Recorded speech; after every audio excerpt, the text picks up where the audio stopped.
Tea கடை kitchen சொந்தங்களுக்கு வணக்கம். இன்றைக்கி சிறுபருப்பு மசாலா போண்டா எப்படி செய்யலான்னு தான் பார்க்க போகிறோம். இந்த மாதிரி போண்டா எல்லாமே டீ கடைகளில் கண்டிப்பாக கிடைக்காது. அதனால் உங்கள் வீட்டில் இருக்கிறவங்களுக்கு ஒரு ஹெல்த்தியான போண்டா செஞ்சு கொடுக்கணும்னு நினச்சிங்கன்னா இந்த மாதிரி செஞ்சு கொடுங்க, செம்மையாக இருக்கும். ஈவினிங் டைமில் இப்படி ஒரு போண்டா செஞ்சு அதுக்கு காம்பினேஷனாக தேங்காய் சட்னி வச்சு கொடுத்தீங்கன்னா அப்பப்போ அவ்வளவு சூப்பராக இருக்கும். ஒரு மிக்சிங் பவுல் பெருசாக எடுத்து வச்சுட்டு இதில் ஒரு 250 கிராம் உருளைக்கிழங்கு நல்லா அவிச்சு தொலியை உரிச்சு வச்சுருக்கோம். நல்லா அவிச்சு வரணும். அதை நம்ம மிக்சிங் பவுலில் சேர்த்துடலாம். கிழங்கு நல்லா மசிச்சு விட்டுறணும். இந்த அளவுக்கு ஓரளவுக்கு மசிச்சா போதும். அடுத்து ஒரு 100 கிராமு பெரிய வெங்காயத்தை நல்லா பொடுசாக கட் பண்ணி வச்சுருக்கோம். நல்லா அந்த மாதிரி நைஸாக கட் பண்ணிவிட்டு அதையும் நம்ம உள்ளே சேர்த்துக்கலாம். இஞ்சி துண்டு ஒரு விரலளவு இஞ்சி எடுத்து நல்லா பொடுசாக கட் பண்ணி வச்சுருக்கேன். அதையும் உள்ளே சேர்த்துக்கலாம். பச்சை மிளகா காரத்துக்கு தகுந்தாப்புல சேர்த்துக்கோங்க. நான் 3 பச்சை மிளகா கட் பண்ணி போட்டிருக்கேன். நான் வந்து மிளகாத்தூள் எதுவும் சேர்க்கலை. நீங்கள் மிளகாத்தூள் வேணுன்னா மிளகாத்தூளை சேர்த்துட்டு பச்சை மிளகா கட் பண்ணிக்கலாம். கருவேப்பிலை ஒரு 2 கொத்தை உருவி நல்லா பொடுசாக வெட்டி வச்சுருக்கேன். அதையும் உள்ளே சேர்த்துக்கலாம். மல்லியில ஒரு கொத்தை எடுத்து ஒரு 5 விரல் அளவுக்கு இருக்கிற மாதிரி நல்லா பொடுசாக கட் பண்ணிவிட்டு அதையும் நம்ம உள்ளே சேர்த்துக்கலாம். இப்போ இந்த மசாலாவுக்கு தேவையான உப்பு ஒரு 1/4 டீஸ்பூன் தூள் உப்பு, நல்ல டேஸ்ட்டுக்காக ஒரு 1/2 டீஸ்பூனு கரம் மசாலா, பெருங்காயத்தூள் ஒரு 1/4 டீஸ்பூனு. இப்போ நம்ம தேவையான பொருளெல்லாம் சேர்த்துட்டு நல்லா பிசைஞ்சு விட்டுறணும். இப்போ நம்ம பிசைஞ்சு வச்ச மசாலாவில் சின்ன சின்ன உருண்டைகளாக நம்ம உருட்டிக்கலாம். இந்த மாதிரி கையில் கொஞ்சம் லேசாக தண்ணியை நினச்சிக்கிட்டிங்கன்னா நம்ம கொஞ்சம் ஒட்டாமல் வரும். இது போல் உருண்டைகளாக செய்து நம்ம தனியாக வச்சுக்கலாம். இப்போ இந்த பவுலில் வந்து ஒரு 200 கிராம் பாசிப்பருப்பு எடுத்து நம்ம நல்லா 1 மணி நேரம் ஊற வச்சுட்டு 2-3 தடவை கழுவிட்டு பருப்பாக தான் நம்ம எடுத்து வச்சுருக்கோம். பருப்பு நல்லா ஊறிடணும். இந்த ஊறி வந்த பருப்பை நம்ம அப்படியே ஒரு பெரிய மிக்சி ஜாருக்கு மாற்றிக்கலாம். இதுபோல் நல்லா பெரிய மிக்சி ஜாரு அரைக்கிற அளவுக்கு நம்ம பருப்பு எல்லாத்தையுமே கழுவி வச்சுருக்கதை உள்ளே சேர்த்துடலாம்.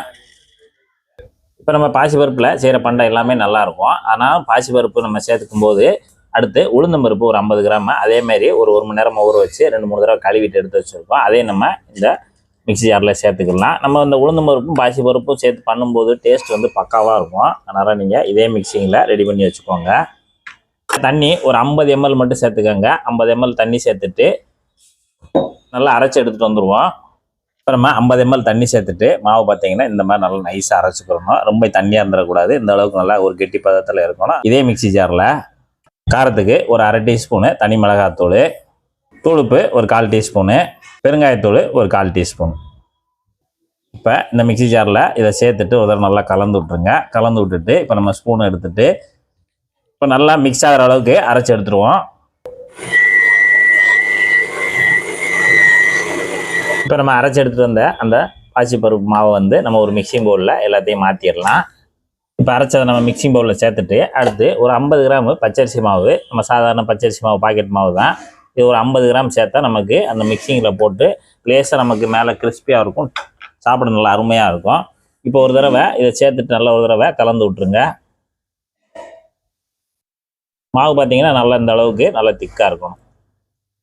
ரொம்ப லூஸாக இருந்துடக்கூடாது. ஒருவேளை ரொம்ப லூஸ் ஆகிடுச்சுன்னா நீங்கள் கொஞ்சம் பச்சரிசி மாவை ஒரு டேபிள் ஸ்பூன் கூட எக்ஸ்ட்ரா சேர்த்துக்கலாம். இந்த வரல அடுத்து கடையில் தேவையான அளவு எண்ணெய் சேர்த்துட்டு எண்ணெயோட சூடு பார்த்தீங்கன்னா நல்லா சூடாயிடணும். நல்லா சூடான பிறகு அடுப்பு மீடியத்துக்கு மாற்றிக்க. மசாலா உருண்டைகளில் ஒரு உருண்டையை எடுத்துட்டு அப்படியே நம்ம இங்கே ஏற்கனவே பாசிப்பருப்பு நல்லா மாவு ரெடி பண்ணி வச்சுருக்கோம்ல அதில் போட்டு நல்லா ஒரு பெரட்டுங்க. அப்படியே பெரட்டி அப்படி மெதுவாக எடுத்து ஒரு ஓரமாக எடுத்துக்கோங்க. எடுத்துட்டு அப்படியே அந்த 5 விரலால் எடுத்து மெதுவாக அப்படி கொண்டு வந்து அப்படியே எண்ணெயில் சேர்த்துருங்க. அதே போல் நம்மகிட்ட இருக்கக்கூடிய ஒவ்வொரு உருண்டைகளாக எடுத்து நம்ம மாவில் நல்லா பெரட்டிடுங்க. நல்லா பெரட்டிட்டு அப்படி ஒரு 5 விரலால் அப்படி எடுத்து எண்ணெயில் இறக்கிடுங்க.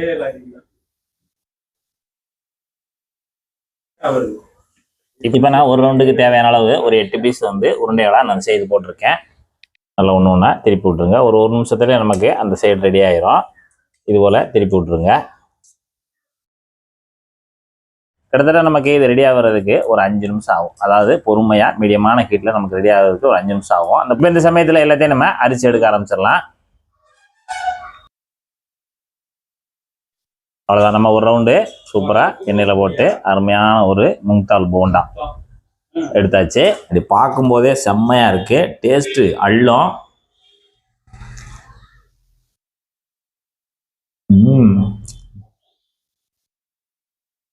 போண்டாவில் அந்த மேல் மாவு ஒரு டேஸ்ட்டு செம்மையாக இருக்குது.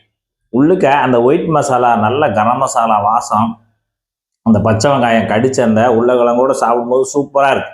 இதே போல் இதே மெத்தடில் நீங்களும் ஒரு சூப்பரான பாசிப்பருப்பு போண்டா செய்து சாப்பிட்டு பார்த்துட்டு எப்படி வந்துன்றதை மறக்காம கமெண்ட்ல சொல்லுங்கள். நன்றி, வணக்கம்.